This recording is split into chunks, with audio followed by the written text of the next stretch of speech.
શ્રી કૃષ્ણ ગોવિંદ હરે મુરારે,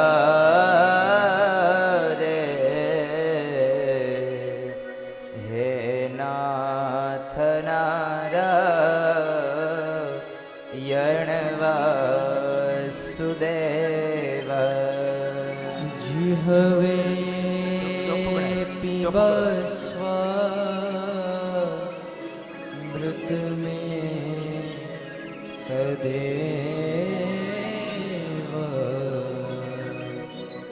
ગોવિંદ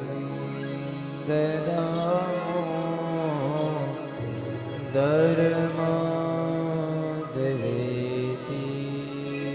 વિક્રેતુ કામાખિલ ગોપકન્યા, મુરારિપાદ પિતચિત્તવૃત્તિ. હૃદયાદિકં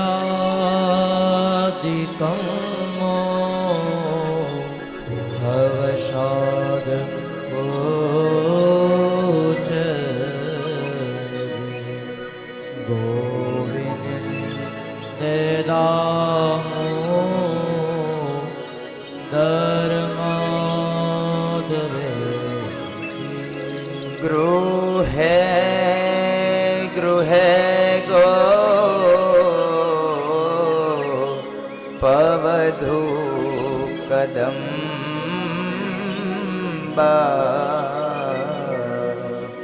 સર્વે મિલિત્વા સમવાપ્ય યોગમ.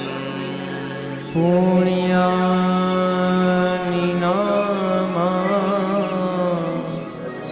નિપઠન્તિ નિત્યમ, ગોવિંદ દામો ધર્માદવેતી. સુખમ શયના નિલયે નિજેપી, નામાનિ વિષ્ણુ પ્રવદન્તિ માર્ત્યા. તેનિ ચિત્तं તન્ મયતા પ્રજન્તિ, ગોવિંદ દામો ધર્માદવેતી. જીહવે સદેવં ભજ સુંદરાણી,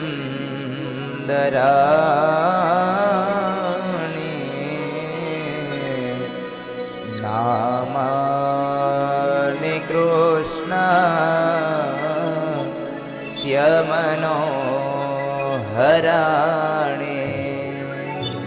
સમસ્ત ભક્તાતિ વિનાશનાની, ગોવિંદ દામો ધર્માદવેતી. સુખવસને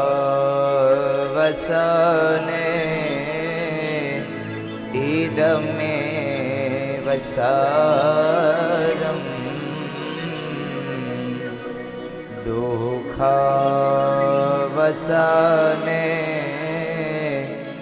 ઇદમેવ જ્ઞેયમ.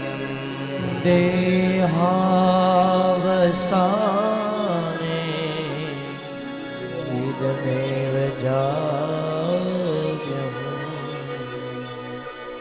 ગોવિંદ દામો ધર્માદવેતી.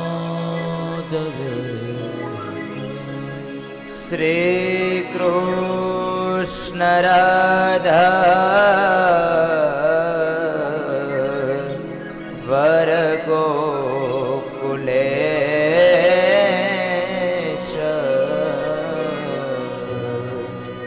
ગોપાલ ગોવર ધનનાથ વિષ્ણુ જી હવે પીબસ્વા મૃત મેં તદેવ ગોવિંદ દામો ધર્માદવેતી ગોવિંદ દામોદર માધવેતે ગોવિંદ દામોદર માધવેતી ગોવિંદ માધવ સ્તોત્રનો પાઠ જે પ્રેમે કરે દામોદર દયાદાને સહેજે ગોલોક સંચરે દામોદર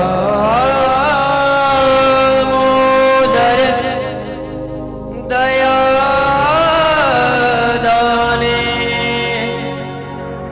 સહેજે ગોલોક સંચરે સહેજે ગોલોક સંચરે બોલી શ્રી બાલકૃષ્ણ ભગવાન કી ભગવદ ચર્ચામાં પ્રવેશ કરીએ. ગઈકાલ રાતના સત્રને આપણે જ્યારે વિરામ આપ્યું એ સમયે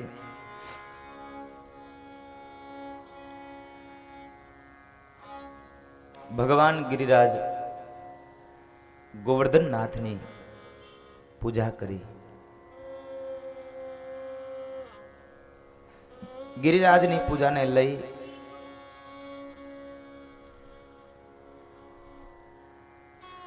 અને ઇન્દ્રનો અહમ ઉતાર્યો છે.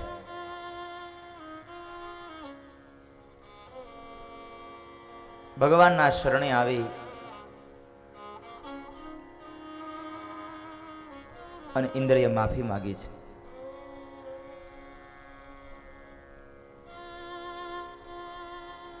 એ કથા વર્ણવી 7 દિવસ સુધી ભગવાન શ્રી કૃષ્ણ પરમાત્માએ પોતાના ડાબા હાથની ટચલી આંગળીના ટેરવા ઉપર ગિરિરાજને ધારણ કરી રાખ્યા છે.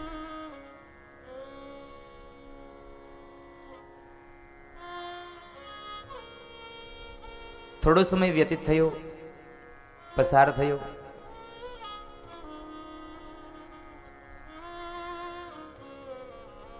એવામાં એક વખત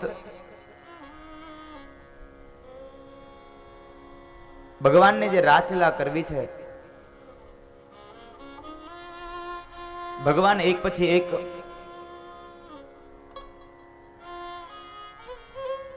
સ્થાનોને સ્વચ્છ બનાવી રહ્યા છે, એક પછી એક મેદાન ચોખ્ખા કરી રહ્યા છે. શ્રીમદ ભાગવતમાં એક વસ્ત્રહરણ લીલાની કથા બતાવી છે.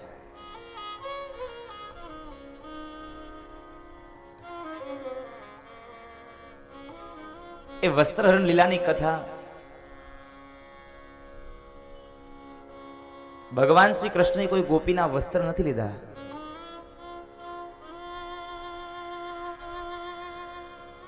ભગવાને વસ્ત્રો લીધા છે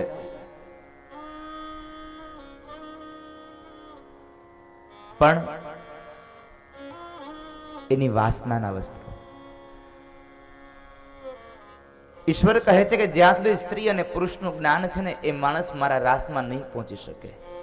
જેની વાસનાઓ છે ને એ વાસનાવાળો યુક્ત માણસ એ જીવાત્મા મારા મહારાસમાં પ્રવેશ નહીં કરી શકે.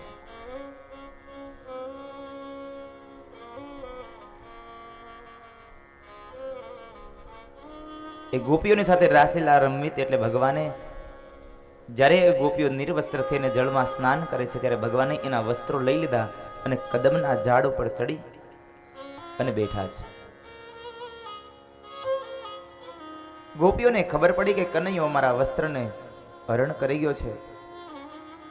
ગોપીઓ આજીજી કરે છે કે કનૈયા અમારા વસ્ત્રોને આપી દે, અમારા વસ્ત્રોને આપી દે. કનૈયો કહે છે કે તમારા વસ્ત્ર જોઈતા હોય તો મારી પાસે આવીને તમે લઈ જાઓ. ગોપીઓ કહે છે કનૈયા અમે નિર્વસ્ત્ર છીએ, અમને લજ્જા આવે, અમને શરમ આવે, અમે નહીં આવીએ. છતાંય કનૈયાએ એ વસ્ત્રો નથી આપ્યા. ગોપીઓના મનમાંથી જ્યારે ભાવ નીકળી ગયો કે સ્ત્રી અને પુરુષનો વાસના છૂટીને ત્યારે કનૈયાએ પોતાના હાથમાં રહેલા વસ્ત્રો એ ગોપીઓને આપ્યા છે. વાસનાના વસ્ત્રો છૂટે એને કનૈયાના મહારાસમાં પ્રવેશ મળે છે.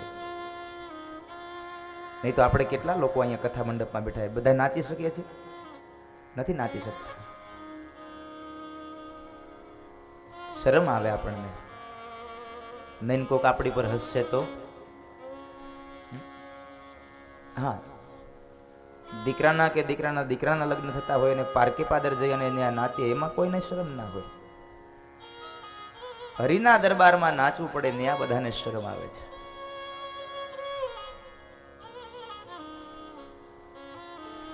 ત્યાં તો 70 વર્ષના માજી પણ એ સંગીતના સથવારે નાચતા હોય છે.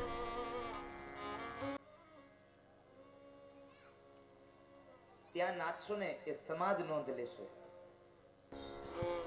દીકરાના લગ્નમાં તમે નાચશો એ સમાજ નોંધ લેશે. એમાં કોઈ કેમ કહેશે કે હા હો માજીને બહુ આનંદ હતો, કોઈ કેમ કહેશે 70 વર્ષે નાચવાનો આનંદ. પણ મારા હરિના દરબારમાં તમે નાચાશો ને સમાજ નોંધ લે કે નહીં લે, પણ મારો કનૈયો તમારી જરૂરથી નોંધ લેશે સાહેબ. અને કનૈયાને રાસ બહુ વાલો છે, મહારાસ. આજે મહારાસની કથા આવી રહી છે એટલા માટે આ વર્ણન કરી રહ્યો છું. અને મારી ઈચ્છા પણ એવી છે કે આજ સાંજનું સત્ર પૂરું થાય ત્યારે આપણે એક મહારાસ રમીશું. સૌ સાથે રમીને મળીશું.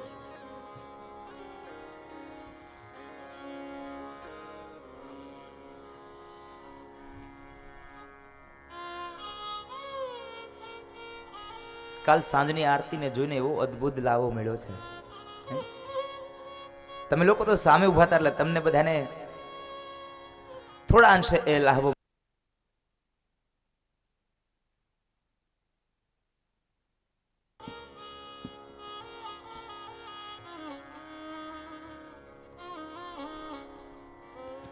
પેલા ભાઈને કહેતો તો ભાઈ તું આ ફોટા પાડી લેજો, આ અમારી યાદી રહેવી જોઈએ.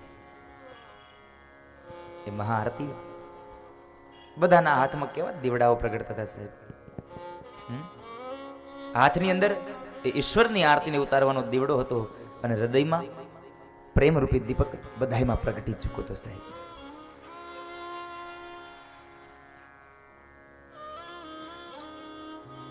મહાઆરતીનો લાભ એ અવસર પ્રાપ્ત કરીને વળી પાછા આપણે લોક સાહિત્ય તરફ ગયા હતા.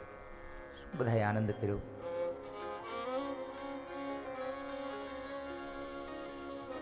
હું અહીંથી જતો રહ્યો પછી પણ કદાચ પ્રોગ્રામ ચાલુ હતો ને દેવચંદભાઈ? કેમ કેટલા વગાડ્યા હતા તમે લોકોએ? 3 વગાડ્યા હતા. સરસ.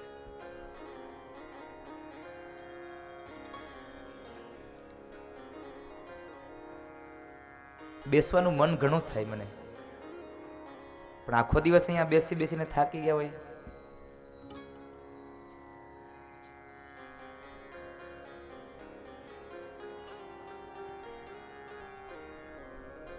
થોડો સમય થયો પસાર થયા, વાસનાના વસ્ત્રોને હર્યા છે. આગળ જતા એક કથા આવે છે અને આપણે ગઈકાલે સાંજે સાંભળ્યું પણ ખરું ને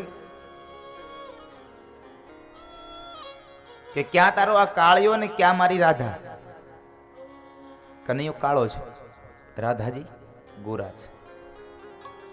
એકવાર કાનુડો અને રાધાજી બે યમુનાના કિનારે બેઠા છે. બેઠા બેઠા વાતો કરી રહ્યા છે. એ વાતોની અંદર બરાબર રાધાજીએ પ્રશ્ન કર્યો છે કે હે કનૈયા, હું આટલી ગોરી છું અને તું જો આટલો ગોરો હોત ને તો આપણા બેની જોડી કેવી જામત?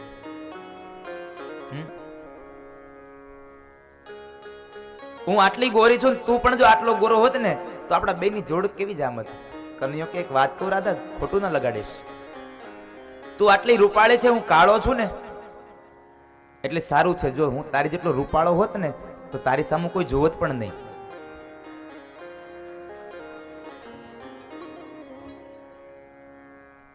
અને એ વખતનું હજી નથી હાલી આવતો, ત્યારે આ કળિયુગમાં હજી હાલ્યો આવે છે. મૃત્યુ કદાચ થોડોક હામળો હોય ને તો ચાલે, પણ કન્યા તો હામળી ન ચાલે. કન્યા તો રૂપાળી જ જોઈએ છે. ભગવાને સુંદર મજાનું શરીર આપ્યું હોય, એકદમ રૂપાળું અંગ આપ્યું હોય, પણ એમાં એકાદો મોઢા પર તલ એવી જગ્યાએ આવી જાય, કેવો બેજોડ લાગે છે.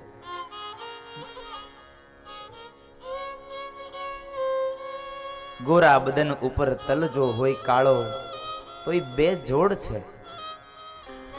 રૂપાળું શરીર હોય પણ એકાદો તલ એવો મોઢા પર હોય તો કેવી બેજોડ લાગે. ભગવાને કેટલું એક ટપકું મૂકી દીધું હોય.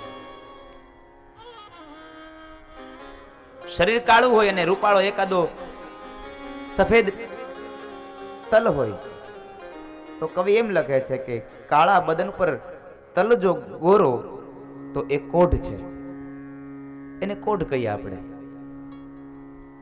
રૂપાળી કન્યા અને કાળો પુરુષ એ તો રાધા અને કૃષ્ણની જોડ છે. વાત એ સાચી. રૂપાળી કન્યા હોય, કાળો પુરુષ હોય તો નથી કહેતા આ તો રાધા કૃષ્ણ જેવું લાગે. પણ મુસીબત ન્યા છે કે ગોરો પુરુષ અને કાળી કન્યા એ રોજની માથાકૂટ છે.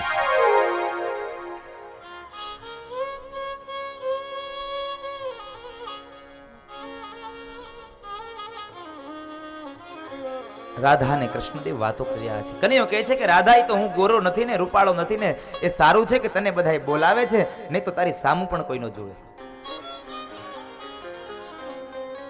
ભાગવતકાર લખે છે કનૈયો રાધાજીને બહુ ચીડવતો, બહુ ચીડવતો. પણ રાધા જ્યારે રિસાઈ જાય ત્યારે કનૈયો એને મનાવતો પણ એટલો. કારણ કે રાધાનું, કનૈયાનું પ્રિય પાત્ર કોઈ હોય જીવનમાં તો એ રાધા છે. કારણ કે રાધા એ પ્રેમની અવિરત ધારા છે.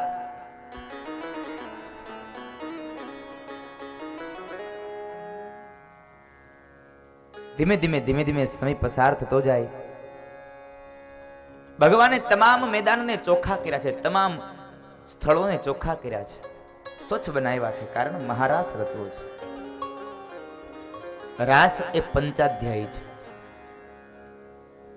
રાસલીલામાં પ્રવેશ કરતા ભગવાન શ્રી કૃષ્ણના ચરણારવિંદમાં પરમ શ્રદ્ધેવા સુખદેવજી મહારાજે વંદન કર્યા. વસુદેવ સુતમ દેવમ કંસ ચાણુરમર્દનમ દેવકી પરમાનંદમ કૃષ્ણમ વંદે જગત ગુરુ. વસુદેવમ સુતમ દેવમ કંસ ચાણુ રમર્દનમ. કંસનો જેને વધ કર્યો છે એવા ભગવાન દેવકીના જે પુત્ર છે અને આખા જગતનો જે ગુરુ છે એ કૃષ્ણને અમે વંદન કરીએ છીએ. રાસ એ પંચાધ્યાયી છે. કહેવાય છે ગોપીઓને આહવાન આપવું હોય ત્યારે કનૈયો પોતાની કેડમાં ખોસેલી બંસરીને પોતાના અધરાર્પિત કરી